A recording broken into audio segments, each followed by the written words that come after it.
Okay, everybody, welcome to a really special night Yeah. with the New York Giants Preservation Society. This will be our last meeting of the 2020 calendar. Um, I think the group has made tremendous strides with these Zooms, and they keep getting better and better and more polished. And I want to thank all of the people who really supported this, and also all of the new people who have come aboard, maybe even for the first time today. Special shout out to Frank Lewis, who has continually asked me how to do this, and finally figured it out. Way to go, Frank. Um, Starting in January, we'll have, I already have booked 3 meetings for January and 3 for February, and we will we'll go from there. So you guys have a couple of weeks off. For those celebrating, Happy Hanukkah, Merry Christmas, Happy New Year, and all that stuff. Today, we have a very special guest speaker, Bob Kendrick, who is the president of the Negro League Baseball Museum in Kansas City. And before we do anything, there was an incredible news flash today that Bob will share with us, and then Bob will talk about the museum and hopefully, in particular, some of the members of the New York Giants who played. Everybody, give Bob Kendrick a nice round of applause. Bob, the floor is yours. Hey, Bob. Good evening, everyone, and what an incredible day this has been. I knew that the press release was going to be today. I did not expect the amazing interest that this has actually drawn. I have literally been running my mouth all day ever since the press release dropped. It has been one interview after another. As a matter of fact, when I'm done talking to you guys, running my mouth some more, I've got interviews at, 7:15, 7:30 Central Time, all the way up until 9 p.m. tonight before I finally get to close. Well, man, I won't close my eyes. I'll lay down and kind of contemplate the historic nature of what today represents. And obviously, when Gary reached out to me, we talked a little bit about the history of the New York Lincoln Giants, who were a great early era Black baseball team. They're during the era of, they're part of the dead ball era. But man, they had some exceptional talent that played for them. I mean, a litany of great players when we started talking about guys like John Henry Pop Lloyd, whom Babe Ruth called the greatest baseball player he had ever seen. We started to talk about great pitchers who are unsung. You don't hear that much about guys like Cannonball Dick Reddick, who was a tremendous pitcher, or the likes of the great catcher Louis Big Bertha Santana. Got the nickname Big Bertha because he had literally a cannon for an arm. And Louis Santana, guys, would put on throwing exhibitions before the game. He would stand and would actually be on his knees and fire strikes into second base one after another. Or he could stand at home plate and throw the ball over the center field fence. And people would just, they flocked to see this kind of exhibition. He was one of many outstanding catchers that called the Negro Leagues home. And it's interesting to me that both the pitching and catching position, by and large, didn't transition over to the Negro Leagues. But when we stop to think about those positions, those are quote unquote the cerebral positions. And I think there was a lot of this succumbing to the fact that the Black players lacked the faculties to play those positions at the major league level. Because there had always been this belief that Black players weren't smart enough to play in the major league. Now, I have no idea when you had to be a Rhodes Scholar to play baseball. But apparently there were those who kind of felt that way, and that was one of the justifications for trying to keep the black players out of the major league. And so we talk about Spotswood's Poles, who had speed comparable to the legendary Cool Papa Bell. Yeah, and anytime you draw comparisons to Cool Papa Bell in anything, you must be a bad guy. And he also was a World War I hero, fighting in the African-American regiment, the Harlem Hellfighters. And Spotswood's Poles was amazing. You had players like Grant Home Run Johnson, tremendous ball player.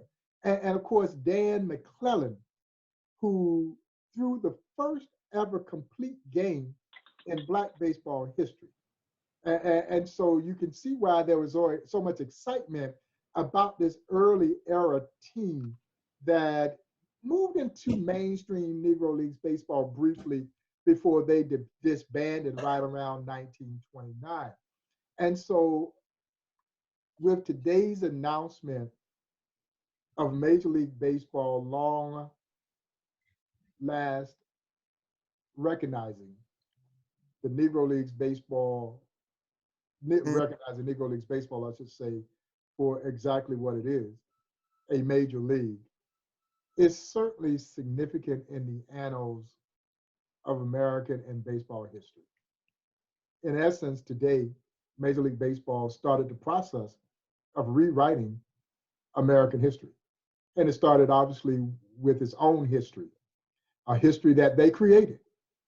We all understand the fact that these players we're having to come back years later to make this recognition because they were shunned from the game.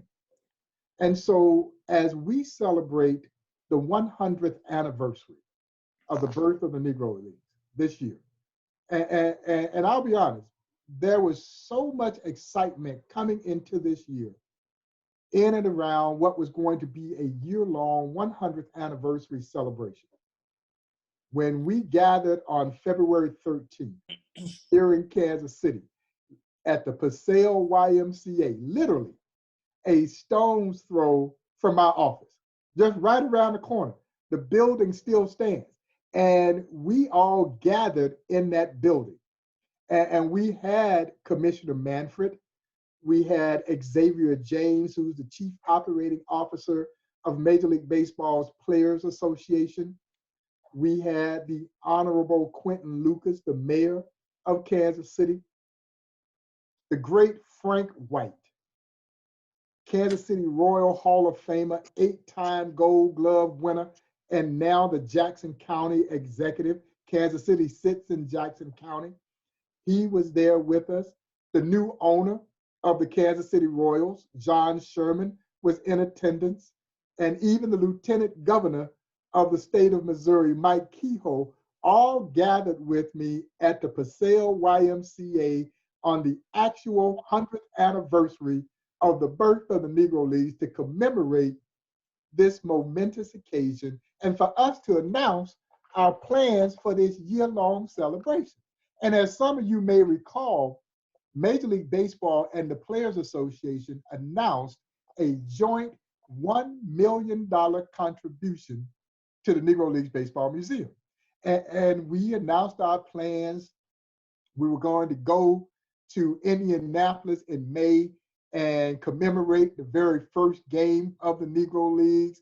We were going to put a new headstone on the gravesite of the legendary Oscar Charleston, who was one of the early superstars of the Negro Leagues. We were going to do a national day of recognition for the Negro Leagues, where for the first time ever, all 30 major league teams were going to honor the Negro Leagues in a single day of recognition.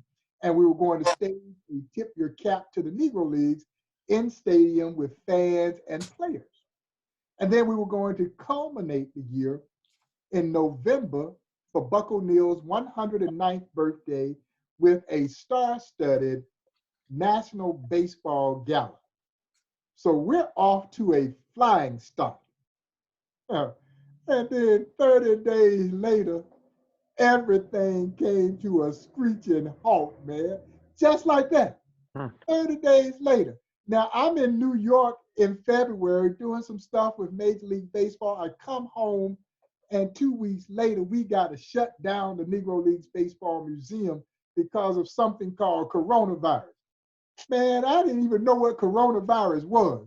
And here we are now having to shut down the museum. We were closed for 3 months.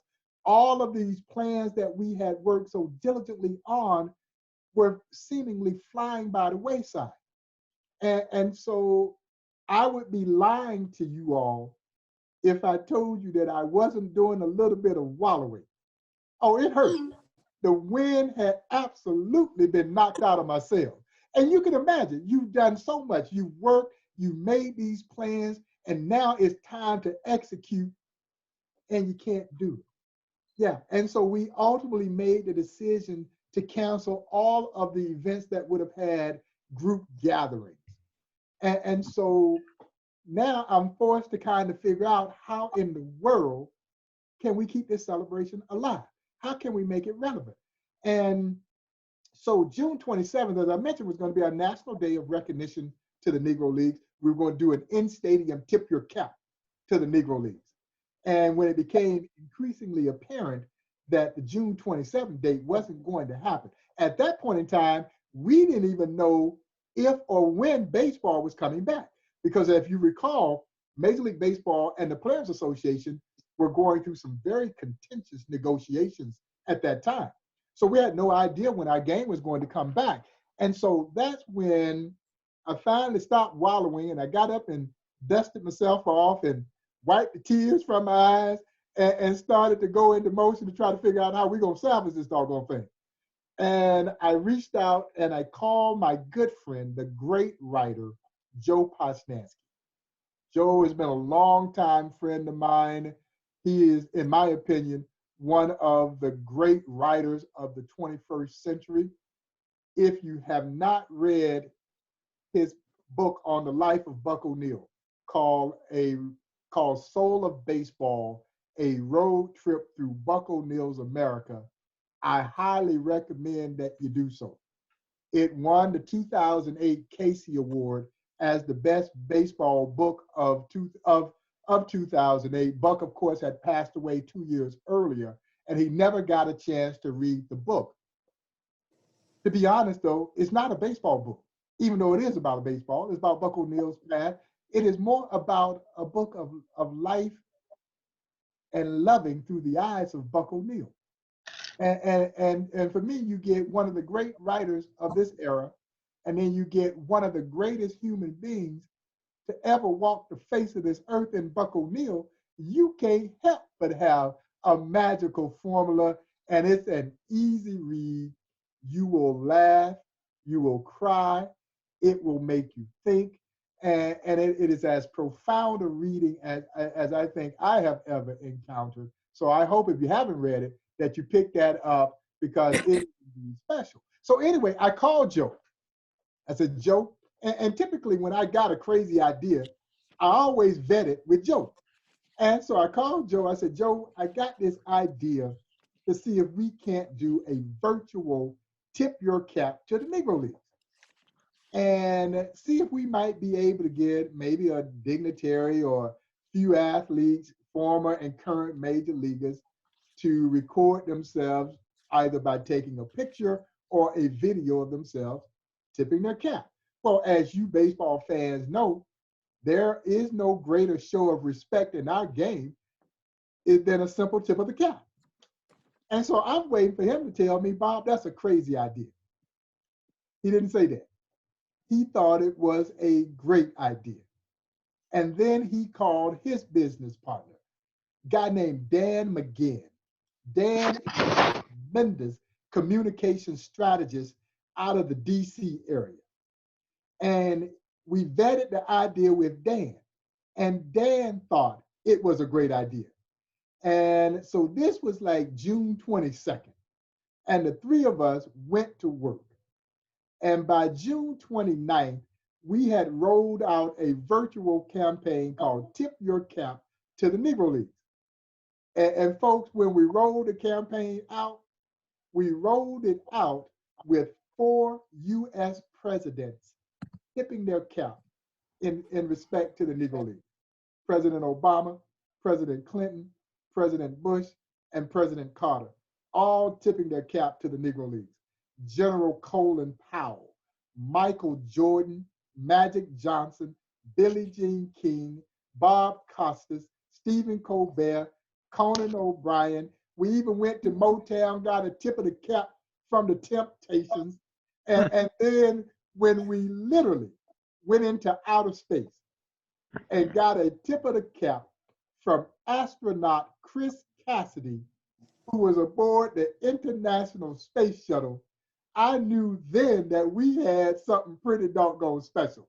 The campaign went viral, and it re-energized our efforts, and to see Little League kids standing together, tipping their cap, learning about the history of the Negro Leagues, and paying their respect to those who had forged a glorious history in the midst of an inglorious time in American history. It gave me absolute chills and filled me with great pride. So baseball then comes back. And if you haven't seen this, when you get a chance, go to tippingyourcap.com. And you'll get a chance to see the litany of folks who participated in this effort. It was amazing.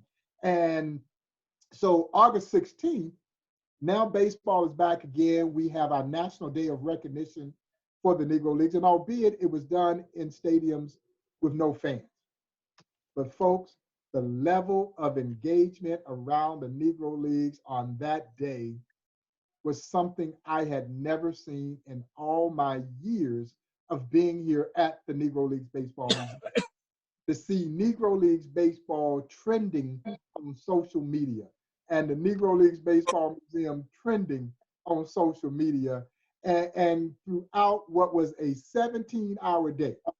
Yeah, today won't be quite as long as that day was. It was a 17-hour day. I started that morning at 5 a.m. doing interviews with the Korean Baseball League. At 5 a.m., I finished that night at 10 o'clock, and I'm absolutely wiped out. But it was the most gratifying level of exhaustion I'd ever experienced. And throughout that day, as I was doing these interviews, my thoughts consistently went back to my friend Buck O'Neil, who, when I met him in 1993 as a volunteer, I'm a volunteer at that time for the Negro Leagues Baseball Museum. Who knew that you go from being a volunteer to now trying to lead this great institution? It is an improbable journey. You cannot foresee that. But I fell in love with this story. And when I met Buck for the first time in 1993, one of the first things that I asked him was, what motivated you to build a Negro Leagues museum? And his answer was so profound, very succinct, but also very profound. It was vintage Buck O'Neil. He just simply said, so that we would be remembered. And on that day, they were being remembered in ways in which Buck O'Neil could have never even imagined. And again, we're filled with great pride. And even in the midst of this tumultuous year and all the carnage that has been left by this deadly virus, we have had a tremendous celebration. And it's been interesting because there have been great highs and really to the depths of lows, because we've lost so many who were great friends of the Negro Leagues Museum this year. I don't ever recall seeing this much loss of people the way we have who are friends of the museum. And these were legendary ball players. And it started when we lost our friend Chadwick Boseman, who of course plays 42, plays Jackie Robinson in the film 42. Well, he had been a friend of ours. We spent 2 glorious days with Chadwick in 2013.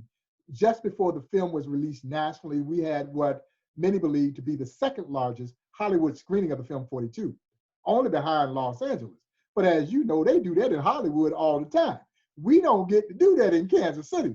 So it was pretty doggone special. And it was amazing because it was my first trip on the red carpet. I tell this story all the time. Now, I'm from Crawfordville, Georgia. And Crawfordville, Georgia, guys, is a small rural town east of Atlanta, west of Augusta, all of about 500 people. And so this is my first trip on the red carpet. And let me tell y'all, I milked the carpet for everything I could get out of it. Man, I went up the carpet. I went back down the carpet. I went up the carpet again because I didn't know when I'm going to get back on the carpet. And so this was going to be my 5 minutes of fame, and I took full advantage of it. But on the red carpet, Chadwick Boseman, Harrison Ford, Jackie Robinson's son, David, and Thomas Tull, who was the head of Legendary Films, who produced the film, they presented me with the actual jersey that Chadwick wore in the film. If you remember in the film, some of the opening scenes, he's in a Monarch, Kansas City Monarch uniform. And that jersey proudly hangs inside the Negro League Museum today.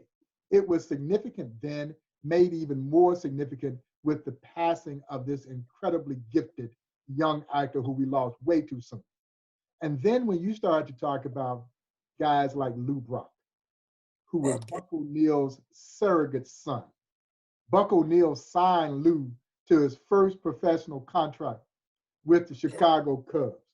And as Buck was infamously known, he was the last guy to sign off on that trade that sent Lou from Chicago to St. Louis in one of the worst trades in baseball history.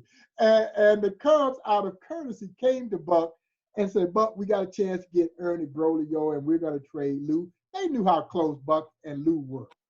And Buck said, well, we need some pitching. Buck being the confident man, we need some pitching.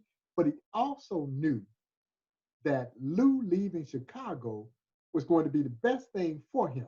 Lou was struggling with that sun field in Chicago like a lot of outfielders did there. And the Cubs did have a crowded outfield. And so they make the trade for Ernie Broglio, who had won 20 games, but Ernie Broglio was damaged goods. And so they make the trade. Ernie Broglio comes to Chicago. Lou goes to St. Louis and instantly take off. And so do the Cardinals. And Lou becomes a Hall of Famer, and we never hear of Ernie Broglio again until we talk about some of the worst trades in baseball history. And Lou says when he first gets to St. Louis, who's there to meet him? The legendary Cool Papa Bell. And now you got to remember, Lou is a youngster. And Cool Papa Bell had called to want to set up a meeting with Lou Brock. Now, Lou knew who Cool Papa Bell was, but he had no idea that Cool Papa Bell knew who he was. And so they arranged the meeting. Cool Papa Bell basically becomes a mentor for Lou Brock. And Lou says he starts to tell me things about base running and base stealing that I'd never heard before. He says, Cool Papa, I never saw this in the book. Cool looks at him and says, because it ain't in the book. And when Lou set the single season stolen base record, who was there to greet him? Cool Papa Bell. And when they gave Cool Papa Bell the microphone, Cool is holding the record stolen base in his hand.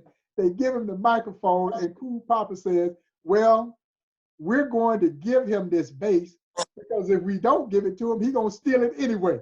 And so it fostered such a great relationship between the two, and Lou was a mainstay here at the museum. I had the honor of speaking at Lou Brock's funeral services.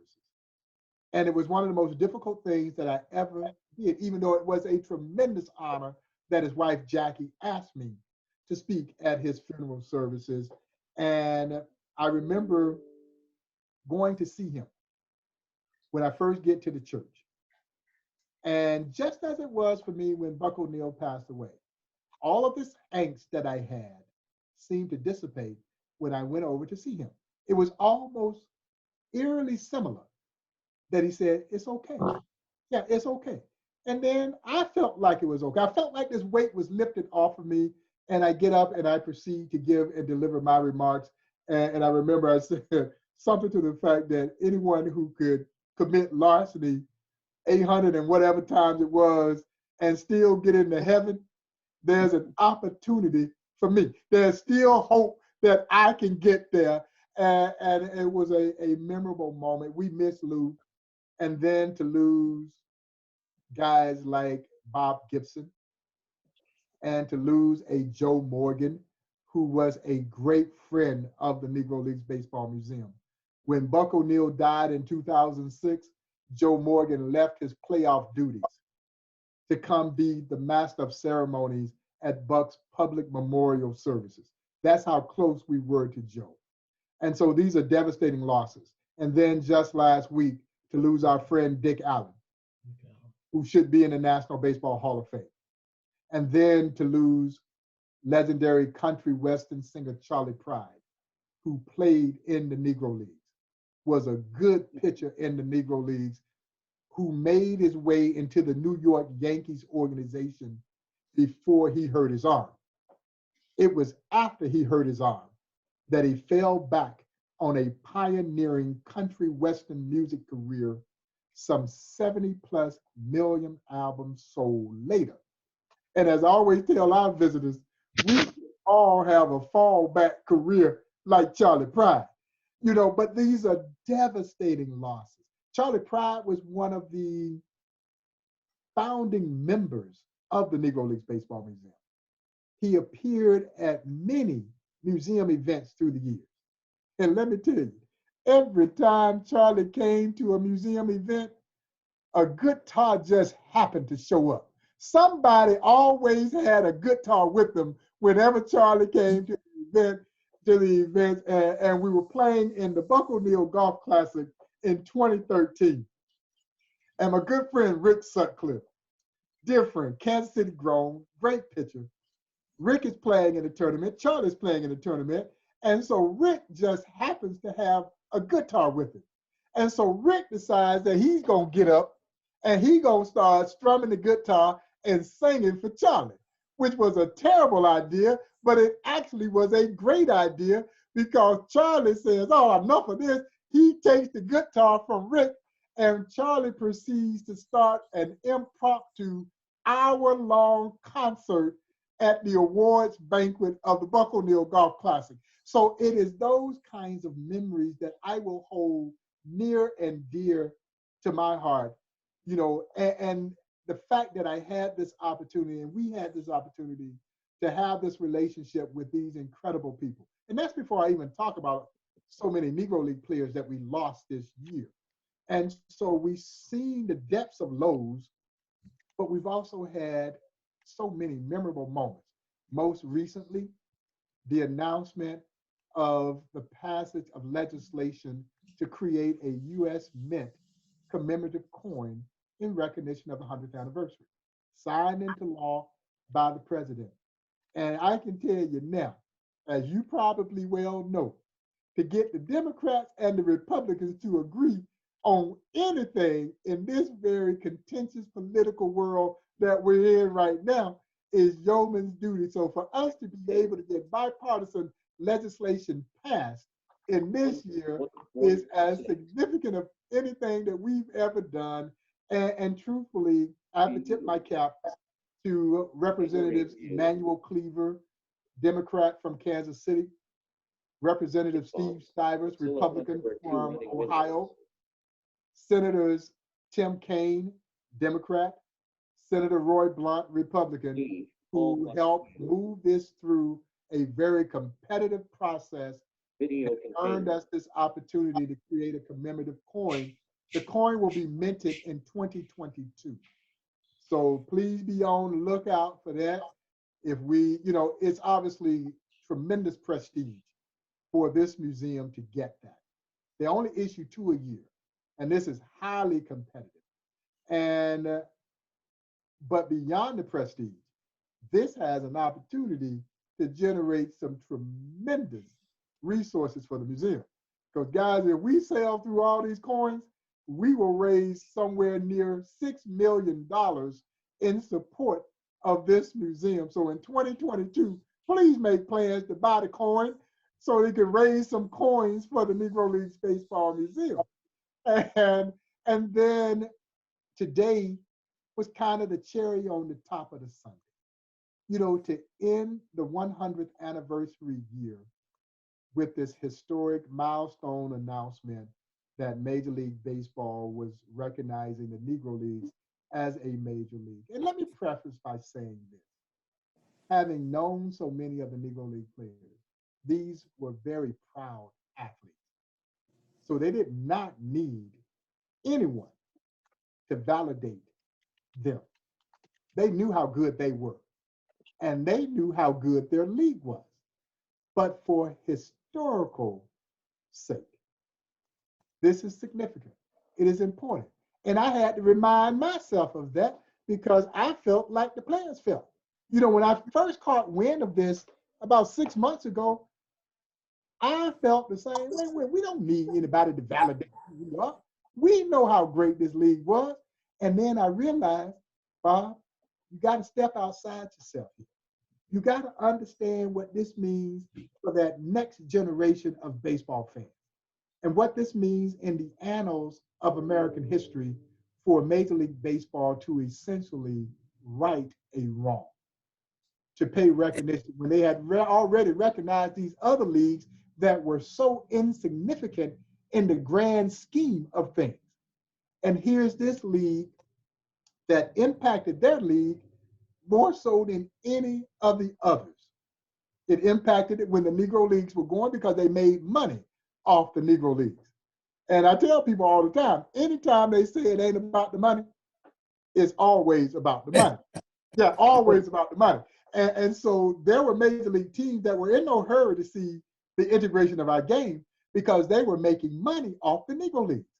And so we acquired a set of letters from 1945 that were written by Larry MacPhail, the president of the New York Yankees, to New York Mayor LaGuardia.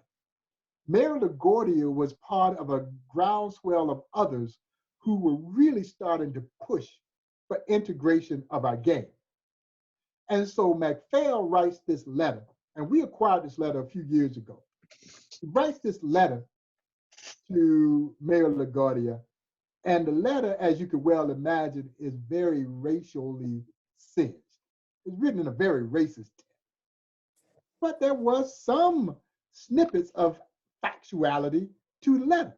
For instance, he would say, if we sign Black players, we will put the Negro Leagues out of business. Well, he's absolutely right. He really is. He's right about that. But then in the next sentence, he'll say, well, you know, they lack the faculties to play in our league. As I mentioned, I don't know when you had to become a Rhodes Scholar to play baseball, but that was the prevailing belief. But then he gets down to the real crux of the deal. In 1945, folks, the New York Yankees made $100,000 off of the Negro League, renting Yankee Stadium, going across the river in Newark, renting Bear Stadium, here in Kansas City, Blues Stadium, which was their Yankee farm team. $100,000 is a lot of money today. $100,000 in 1945, I don't know what it is, but I know it's a whole lot of money. So you can see why the New York Yankees were in no hurry for integration. Same thing with Clark Griffith. Clark Griffith, you recall, owned the Washington Senators. And Clark Griffith guys had tinkered with the notion of signing Buck Leonard and Josh Gibson well before Branch Rickey made the move to sign Jackie Robinson, because he is watching the Homestead Grays fill up his ballpark. And he's watching Buck Leonard play a dazzling first base. And Leonard is ripping line drives all over Griffith Stadium. And he's watching Josh Gibson hit balls where no mere mortal had ever hit them. And so he tinkered with the notion of signing these two-star Negro Leaguers. But here's his dilemma. He knew, number one, that he was going to stir up the ire of the other owners. The other owners are going to be dead fast against this. And he knew, though, if he signs these two players, my Washington Senators instantly jump into the forefront of contention to win a pennant and likely would win the World Series. Leonard and Gibson were that good. Both are in the Hall of Fame.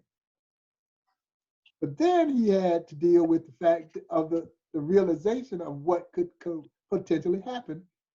Because if I open this door and I put the Negro Leagues out of business, I'm going to cut off this source of revenue that I'm generating from this fan base that's filling up my ballpark. He decided to back off and go with the money. And then Branch Rickey a few years later, because now we're coming out of World War II, he makes the move to go sign Jackie away from the Kansas City Monarchs. Jackie plays here in 1945.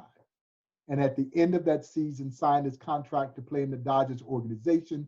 He would spend that 46th season, as you all well know, in Montreal in the Dodgers farm system.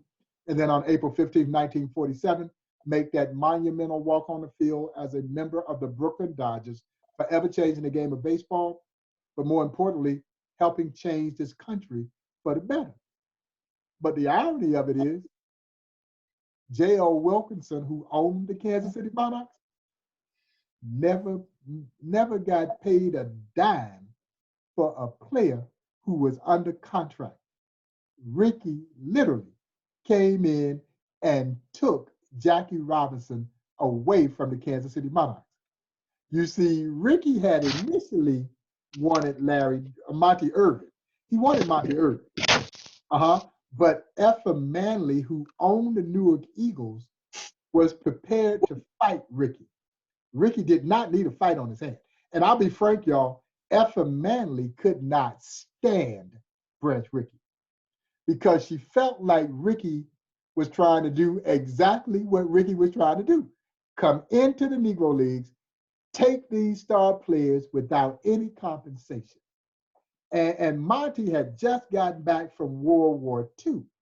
So he was suffering from what we then call shell shock.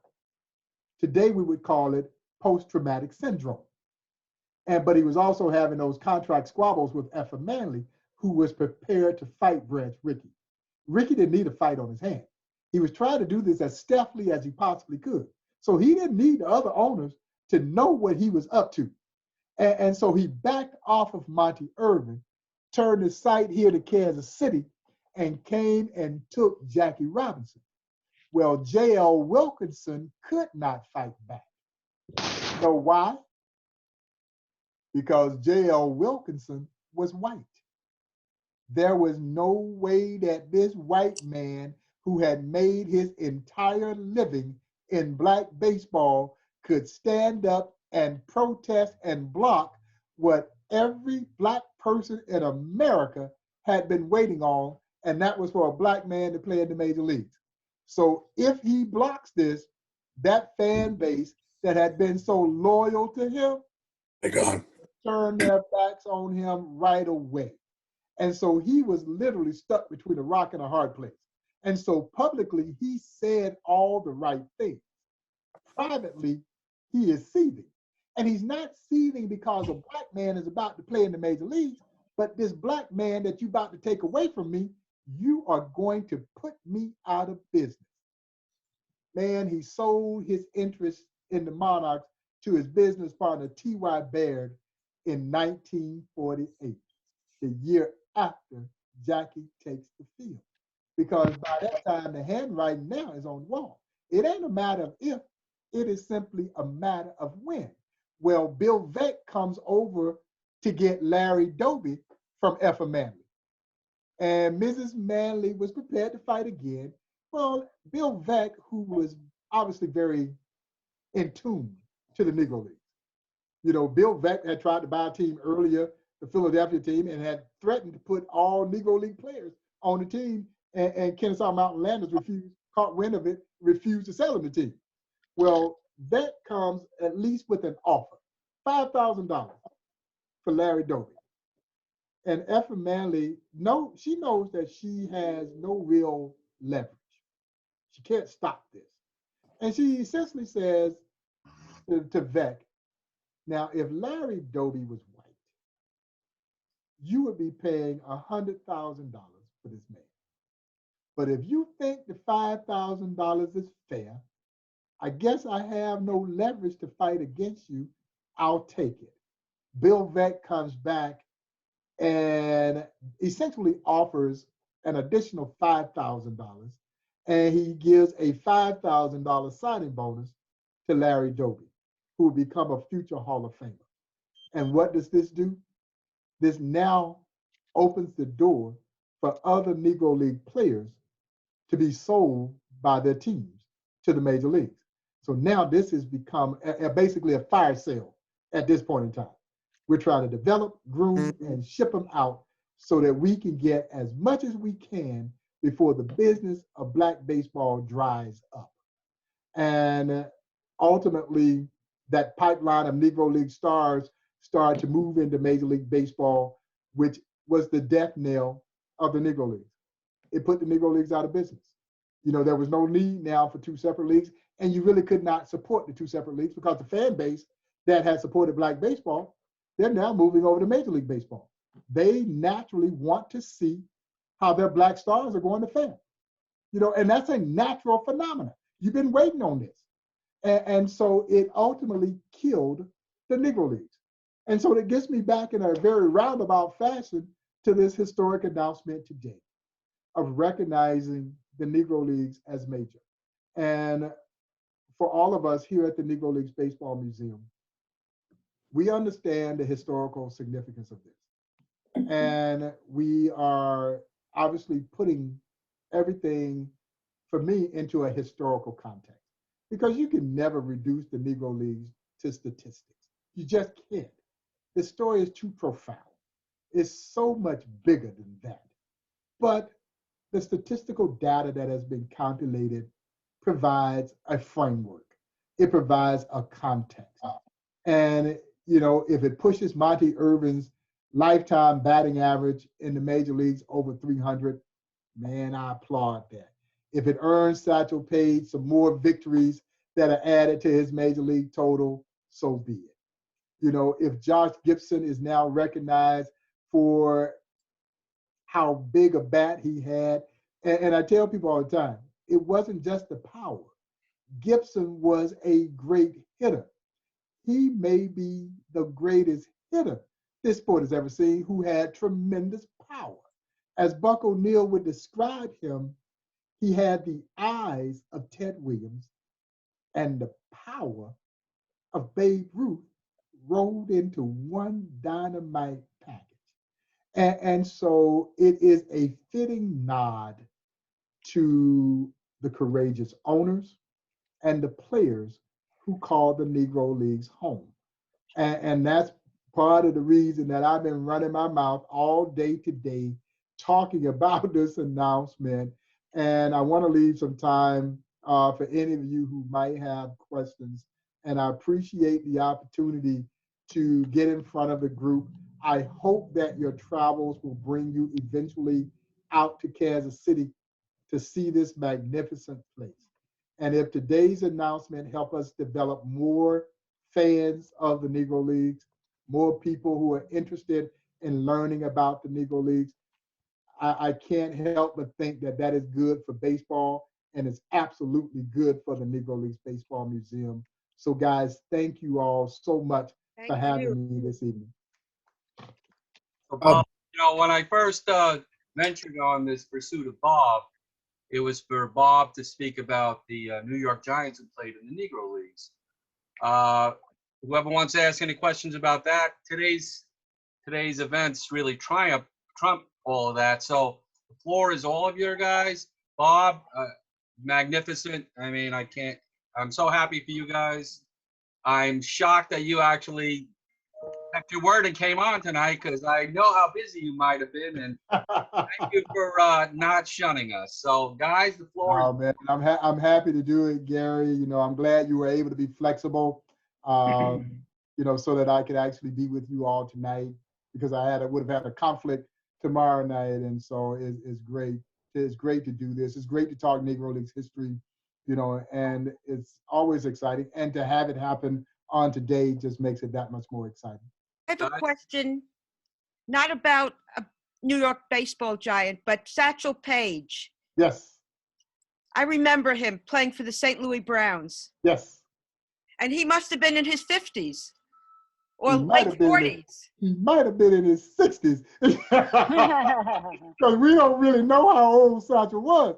But he earns his only 2 All-Star game appearances playing for the St. Louis Browns. Now, baseball will say that he was about 46 at that time. Honestly, he was probably closer to 56. And what I remember during that stint that he was with the Browns, he pitches a 13-inning, 1-0 shutout over the Detroit Tigers. Goes all 13 innings, whether it was 46 or 56. Man, that is absolutely short of phenomenal. And after the game is over with, the old man goes in to see the manager and says, "I'm not coming to practice tomorrow. I'm going fishing."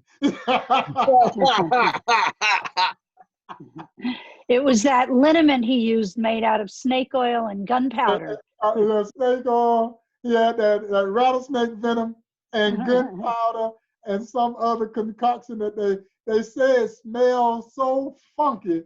But whatever it is, I tell all my young pitchers, man, y'all might want to put an order in for that. Oh, yeah. I mean, that's all anti-inflammatory ingredients. Well, it absolutely is. And we know that these home remedies have some semblance of real medical properties to it. Now, my mother used to have all those home remedies. I sprained my ankle. She'd get some brown paper bag. She would drench it in vinegar, and they'd take that Georgia red clay. She'd wrap the paper bag around my ankle and then take the clay, which essentially became a cast. And we now know that the vinegar had those properties that can help reduce inflammation. So there was always some real method to their madness with these home remedies. In lieu of today's historic event, to your knowledge, of the existing major league records, have any of those records fallen to players from the Negro Leagues? I think we'll see some change slightly. I don't think it's going to affect it too much, but I do think you're going to see some changes, particularly if they start to recognize some of those historic seasons, between 1920 and 1941. So, and these will probably be not in the career standpoint, but in those single season records that we've kind of followed for so many years. I think, I haven't even had a chance to see the numbers, and again, guys, I commend the researchers who have dedicated themselves to trying to unearth this data. It is not an easy task. The holy grail of all records is the home run record. So my curiosity is, will Barry Bonds' record fall to a Willie Mays or a Hank Aaron or any other of the great players from the Negro Leagues like Josh Gibson? I doubt it because I don't think they will count all of Gibson's home runs. I really don't. Even as much as they've tried to focus on just league games that took place, I don't think those numbers will reflect. As a matter of fact, the fear that I have, if there's any fear, that in the eyes of some, it may diminish some of these guys because the numbers are not going to be as profound. If you see Cool Papa Bell with 100 stolen bases, you're like, well, I thought he said he was fast. That ain't that fast, and so that's why I look at it from a contextual standpoint. It's a framework. I don't think it's the end all as it relates to statistics for the Negro League, as much work as they put into it. And I applaud all of them, but that is also the fear. But by and large, the reaction that I've seen today from baseball fans has overwhelmingly been positive, but I don't think you'll see those kinds of records, adjusted at all, Mars. I really don't. I did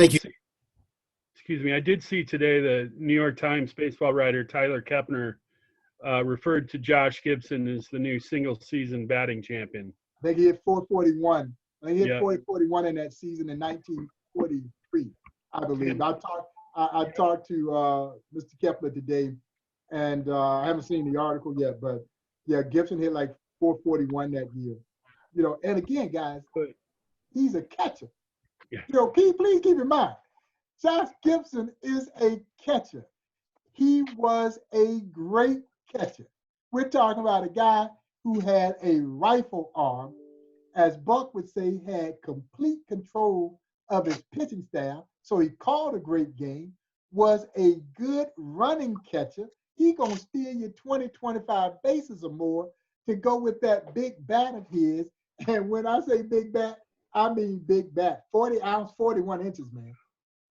And he's playing the most challenging defensive position in the sport in some of the most difficult times to play. These bus rides, having to sleep on the bus. You can't get a decent meal. And he's putting up these kinds of numbers. And the thing that strikes me, Tom, is he didn't just put these numbers up in the Negro League. Everywhere Josh Gibson played, whether it was in Puerto Rico, the Dominican Republic, it didn't matter. Wherever he played, he hit, and he hit for power. You know, and for me, Absolutely. I tell people all the time, if you want an idea physically of who Josh Gibson resembles, think Bo Jackson as a catcher. That's Josh Gibson, man. Well, but I also agree with you that the bigger deal is conceptually, because this forces Major League Baseball to acknowledge that it was apartheid baseball. So these sacred numbers in the record book were never sacred. They were exclusionary. Exactly. This acknowledges that they kept major league talent out of the major leagues. Yep. And that's what it is. And for me, that's what I'm the most proudest of, is that recognition. And like I said, the Negro League players themselves, they didn't need to be validated. But for us as fans, it is that kind of acknowledgement that makes this day so significant. Can I ask you a question? I've always heard that there weren't enough records kept in the Negro Leagues. Again, you know, they were probably printed in the black newspapers. I don't know if they were printed in the major newspapers. And you know, there's no way to really codify, you know, who did what and when. And also a guy like Satchel Paige, who was kind of a gun for hire at times. You know, when a team wanted Satch to pitch a big game, they just called him in and paid him the freight. So can you talk about that? Well, and you're absolutely right. You know, the Monarchs started with flying before anybody did, because of what you just talked about. Because J.O. Wilkinson was literally hiring Satchel out. And so he got a plane so that Satchel could fly to these engagements and get back. And so you're right, those games will never be counted. You know, they won't be counted. And all the other barnstorming games, they won't be counted, and that's okay. They tried their best to focus on the league games that were played from 20 until 1948. And I tell people all the time, the only thing that separated the Negro Leagues from Major League Baseball was money. The Major Leagues had more money. They had their own stadiums. And so the Negro Leagues were so dependent on using their stadiums. And so they had to wait until the Major Leagues set their season before they could put their schedule together. You know, so the access to stadiums is what really hampered them. But you're right, as great as the Kansas City Monarchs were, Kansas City Star, the major daily paper here, had very little on them. So if it wasn't for the Kansas City Call, African-American paper right up the street from the Negro Leagues Museum, still publishing. If it wasn't for the Call, those games played in Kansas City would have never been really documented. And you're talking about scorebooks and these things that were lost to time. So that's what makes it so challenging. And when I look back at what the Donaldson Network has done, over 2 decades of research on one player, the great James Donaldson, great left-handed player who coincidentally, Joe, says that he was every bit as good as Satchel Paige. Now, understand that Donaldson was also a hired gun, and he was making Wilkie a lot of money too. And so that might have skewed Wilkie's position, but they have gone back and unearthed over 400 verifiable wins for John Donaldson and over 5,000 strikeouts. Wow. That's over 2 decades of research in order to do it. Yeah. And then still the skeptics, because they're always going to be skeptics. Yeah, they're always going to be skeptics. The skeptics going to say, well, you got this data now, but they didn't play. That was done against lesser competition. You know? Bob, I had a question about players towards the end of the Negro Leagues. I think it lasted until about 1959. Now, Yeah, there may be some of those guys still living. If they're living and we can document their playing careers in terms of the length of the career, the number of years, are there a few players that might now be able to get major league pensions that played towards the end of the Negro Leagues? I doubt it. No? I doubt it, because they in essence they put that window to right after integration. So you only had a handful. Oh, I'm sorry. Pardon. You only had a handful of players that would even qualify. Okay, sorry. If they could, at that point in time, if they could dig up, to verify that they had played whatever the minimum was, 3-4 years to play, and so then they extended it to maybe the early 1950s. And to be honest, Negro League baseball was in essence minor league after 1955. After the 55 season, it was really minor league at best, because you had lost all this great black talent. It was moving into Major League Baseball. And I tell people all the time, if you look at the incredible run that Major League Baseball had from 1947 to about 1960, it got its largest influx of talent in one era in the history of this sport. So I don't know how you could doubt that this was a major league when you go in and siphon all this talent out of the league that you said ain't major. I had a chance. And so it doesn't impact Henry Aaron, because Henry doesn't play in the Negro Leagues except for 1 year in 1952. So he's outside that window of consideration. And so it won't affect Ernie Banks as much. Those kinds of guys who were in the Negro Leagues, but they were there in that early 1950 range and goes on into Major League Baseball. But that's how I know that 48 should not necessarily be the end all, when you got players like Elston Howard and Ernie Banks and others who still come out of the Negro Leagues in the early 1950s. And we just opened an exhibit just this week called Barrier Breakers.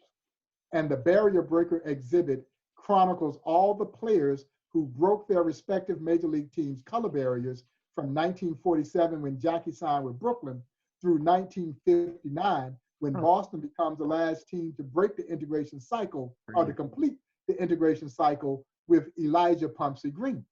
Right. The more majority of those players were former Negro League players.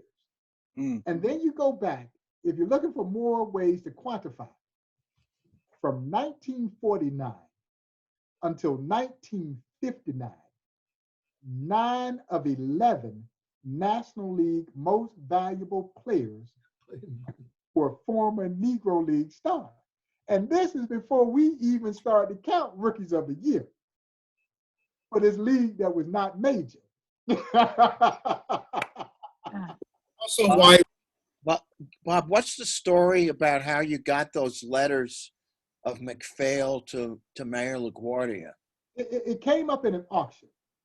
And to be honest, we have to be real stealth on what we try to compete for, because I tell people all the time, we've almost become our own worst enemy. The more we're helping popularize the story, we're driving the market, Lee. The market is going up, but that's all right. It's a small price to pay for what we needed to do to get people access to this story.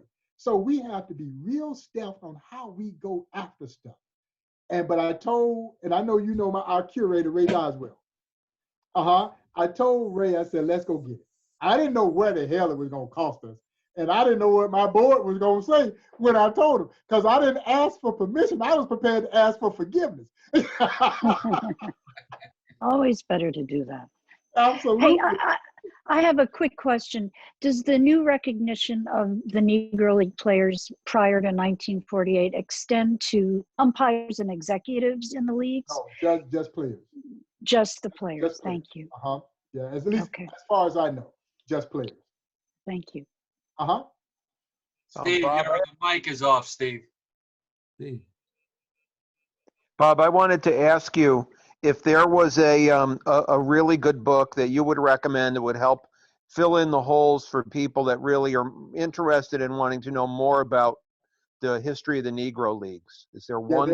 There are several, but the one that I always recommend kind of as a precursor is the book Only the Ball Was White, which I think is one of the great titles of all time.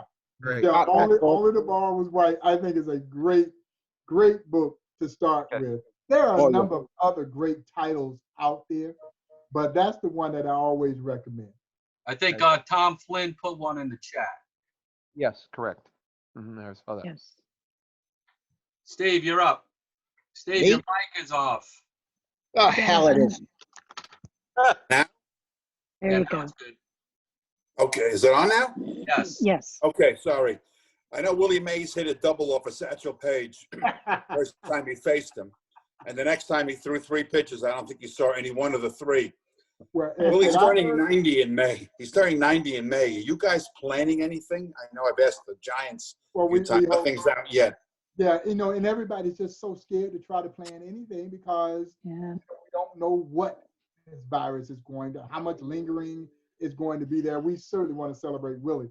And that story that you just mentioned, I heard it directly from Willie Mays. Oh, yeah. We're in San Francisco, and I'm out for a visit, and they take me by the ballpark, and Mays and some other legendary Giants are there that day. And so I'm with the radio personality, Brian Murphy, who had picked me up from the airport, and we were going to do some other things with a Little League out in Mill Valley. And so we go by the stadium, and he had arranged for me to see Willie. And this day, Willie's feeling pretty good. And we get down, we were in the kind of the garage area, and Brian asked him, he says, Willie, did you ever face Satchel? And Willie lights up.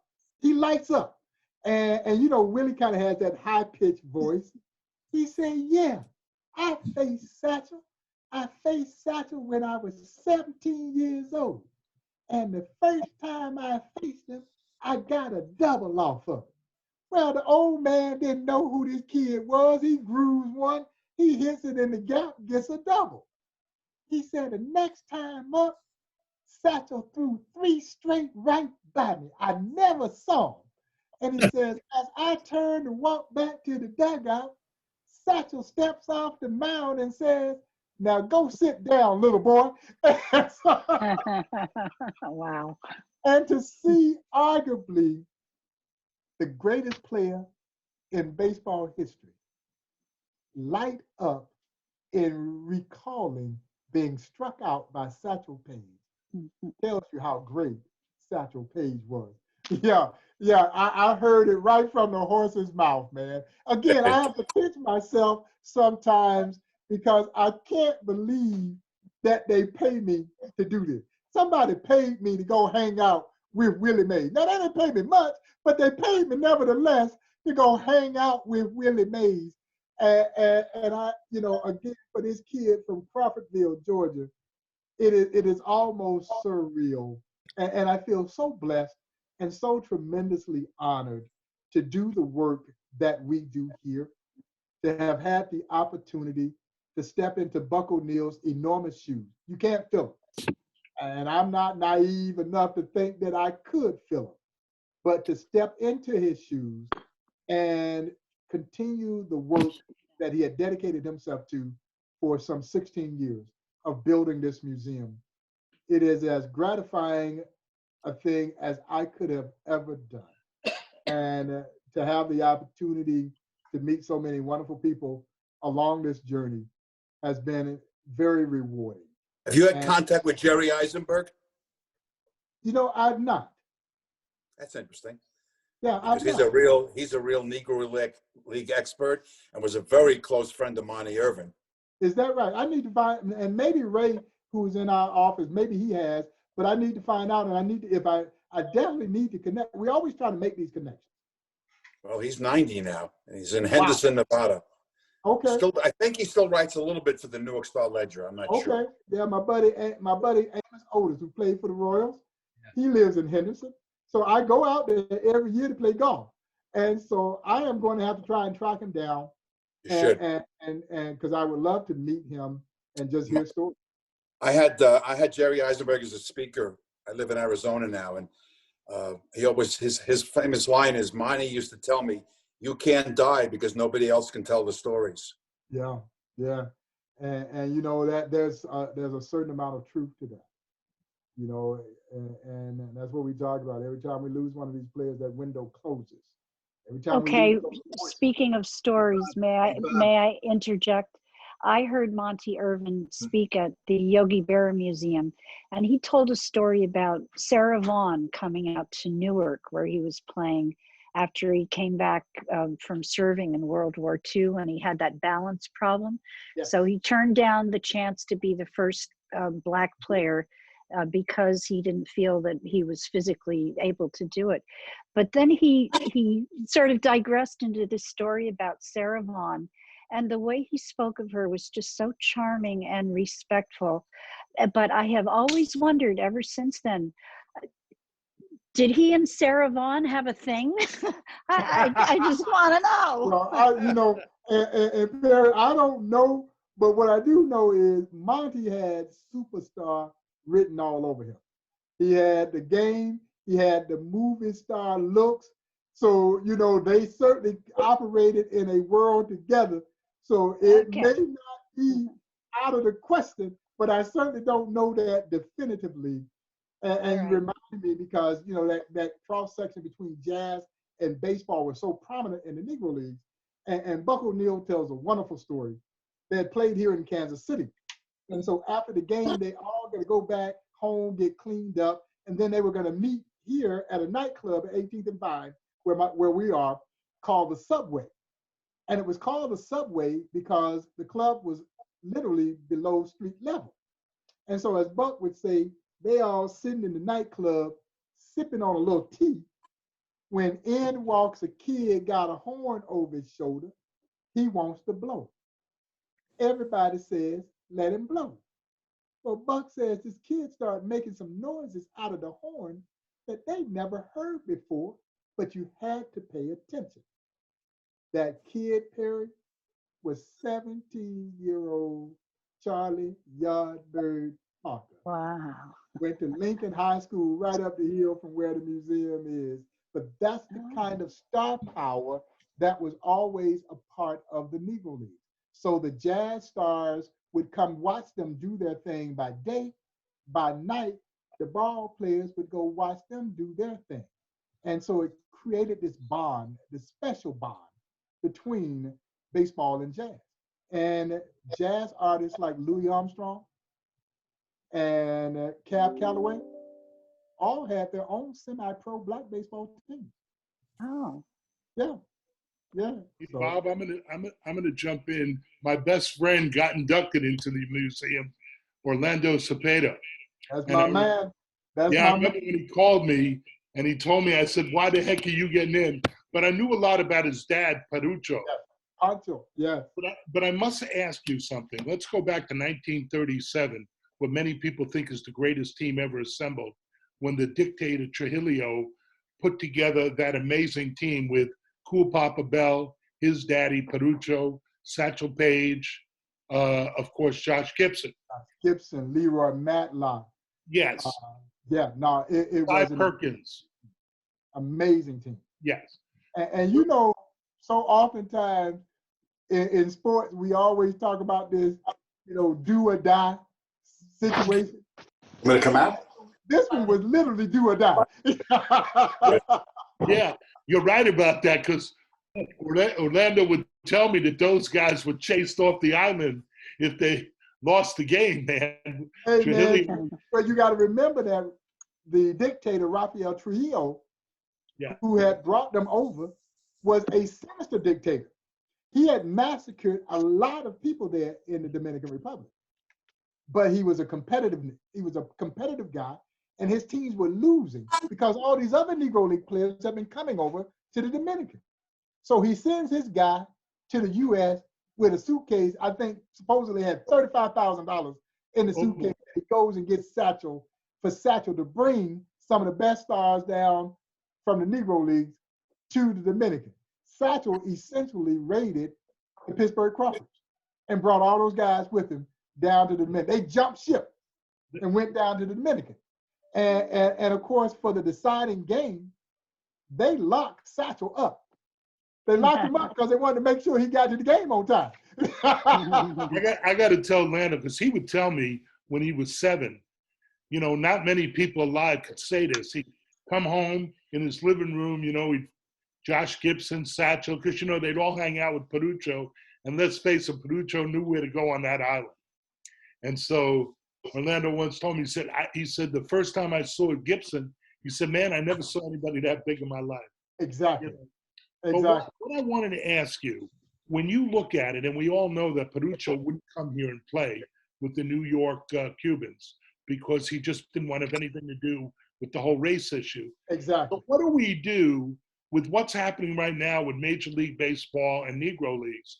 What about the Black Latinos that had amazing, like Parucho hit 400 3 times. Josh Gibson got close to him in one batting title. So what do we do about them? Because how do you legitimize what they did down there? You know what I mean? Yeah, and you know, it's really interesting because again, you know, the other leagues played in other countries, you know, they never got the love either. You know, there's always a stigma because we believe that if it didn't happen in the major leagues, that it didn't happen. And we're here to tell you that it did happen. Yeah, and you know as well as many others, those winter leagues were as competitive and maybe not more competitive than many major league teams would have ever been. But they don't get that level of recognition, you know, and, you know, that's a whole nother battle, you know, that we'll have to face. Thank you. Bob, I got a question. I did a paper for school. What was the, you know, you read different things, but what was the real issue with Ray Dandridge not being called up by the Giants? Too old. He was too old. Because I read something that there was a quota, you know. Of course it was. And so you think about this. Ray Dandridge is named MVP of the Millers. 37, 38 years old, whatever he was at that time.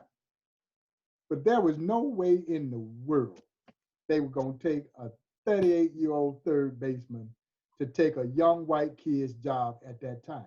It wasn't going to happen, even though he was out playing all those guys. Yeah, he was out playing them all. And Ray was a little bit bitter about that, and rightfully so. Rightfully so. You know, but he never had a real chance, you know? And even though he had performed so great for the Millers, there was no way they were going to call him up. Yeah, and that was the plight of many Negro League players, which is part of the reason why the guys were trying to push their age back, you know, so that they get that chance. Thank you. Anybody else? A couple more questions before. Yeah, have you had a chance to connect with Dandridge's son and grandson? Because they're both in Newark, and his grandson actually worked for our recreation division. You know, they're definitely the keepers of the flame. You know what? I think Ray in our office has. I have not, but you know, they're another family that we definitely need to reach out to, because you know we have the life-size statue of Dandridge at third base here at the museum. Or send me an email and I'll see if I can connect with because Ray the third works in our Parks and Recreation outfit. Okay. I have a question Yeah. that follows up on what was brought up with the bull Cepeda, staying in Latin America. Martin Diego would be another one of those, but he did play in the Negro Leagues. He played a number of years in the Negro Leagues. And of course, he is recognized in the National Baseball Hall of Fame for his Negro Leagues career. And he's on our field of legends here at the museum. He is we got him in the batter's position. Big guy, good looking guy. Another guy who had movie star qualities, the versatility, played all 9 positions, played all 9 of them well, hailed from Cuba, nicknamed El Maestro, the master, because he could do it all. Yeah, man, played all 9 of them, played them well. And one of my favorite stories associated with him, he's playing in the Mexican League. He goes 19 and 0.90 ERA to win the pitching title. The sucker hits 387 that same season and won the batting title. That don't make no sense now. That makes no sense. And yet there are so many folks who don't even know the name. Now, if you come from Cuba, you know the name. But the average baseball fan has never heard of Martin Diego. You know what I'm saying? How could we not know about this great ball player? And that's the plight of the Negro Leagues. And that's also the virtues of the Negro Leagues Baseball Museum. And that's why, again, a decision like was rendered today is important beyond the records and the statistics. Hopefully this will heighten that interest and more people will want to learn about these legendary ball players. Bob? The John Donaldson you mentioned, did he become a scout for the White Sox at the end of his career? Yes, he did. That's him. That's the one. And Bob? So I guess Buck knew him. I mean, I guess slightly before Buck as a scout, right? Exactly. Is it true that Martin is in the Mexican, Cuban, he's in Venezuelan? 5 different country halls of fame. Okay. So it is okay. Venezuelan, Dominican, and in Cooperstown. That's a bad dude, there, man. Yeah, he's awesome. He was awesome. Bob, here's something very interesting that I heard about years ago, but I just looked it up to refresh my memory. I'm going to read it to you. John McGraw tried breaking baseball's color barrier in 1901. Baltimore Orioles manager John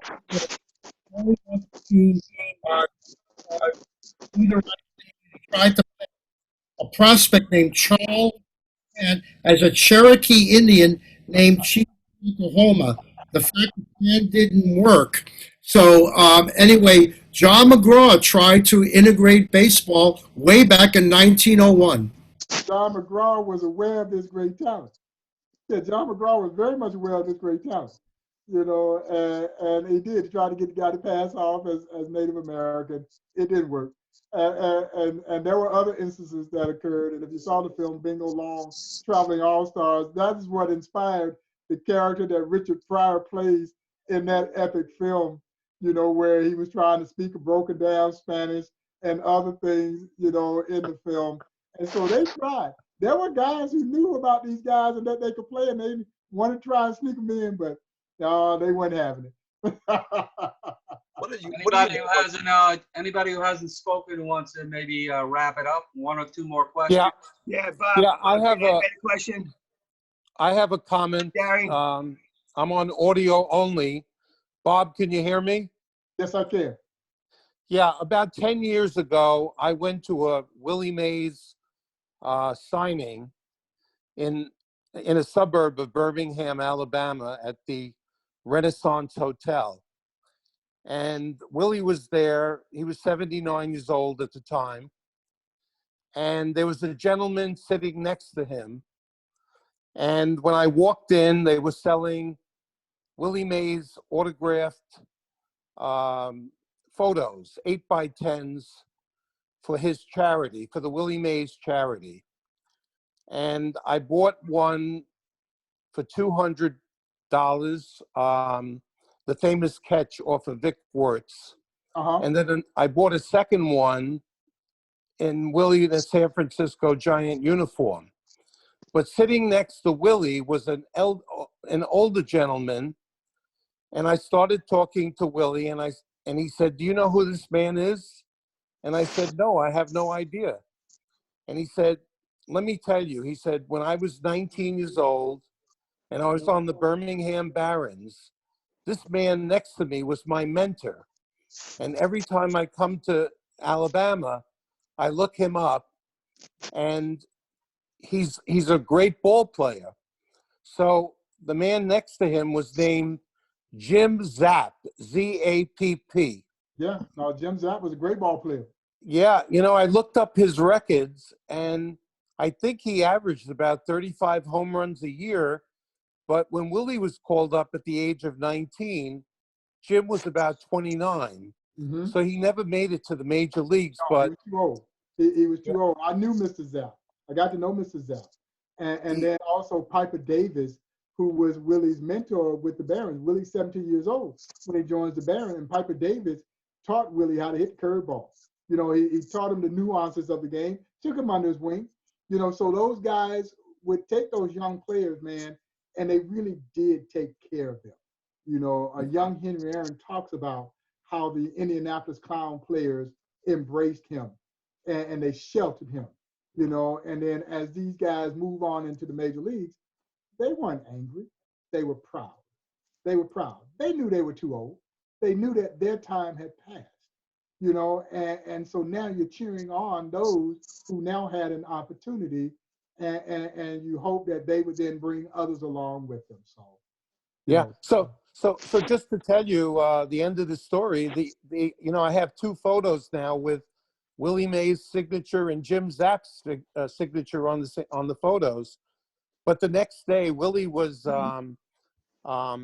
he was at a ballpark that he was going to be naming after Willie Mays Stadium in Fairfield, Alabama. Mm-hmm.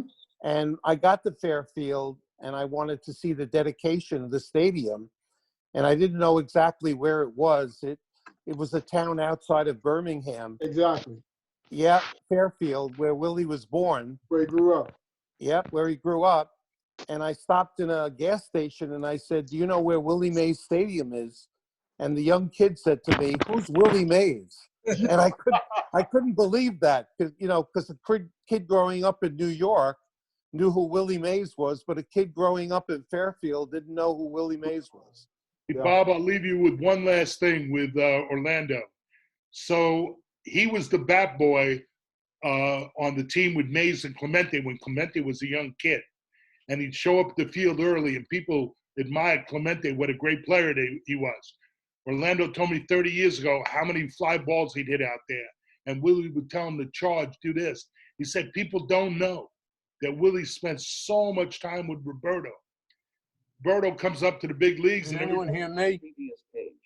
And it was Mays who tutored that kid and really helped him. I used to love Orlando telling me that.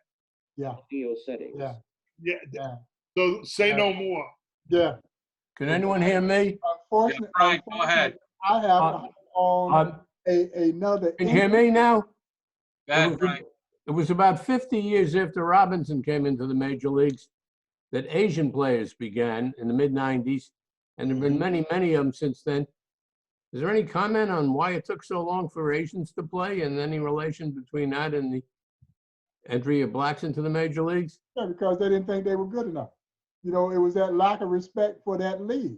And in many respects, it was the same, it goes back to what I said. If it didn't happen in the major leagues, people believed it didn't happen.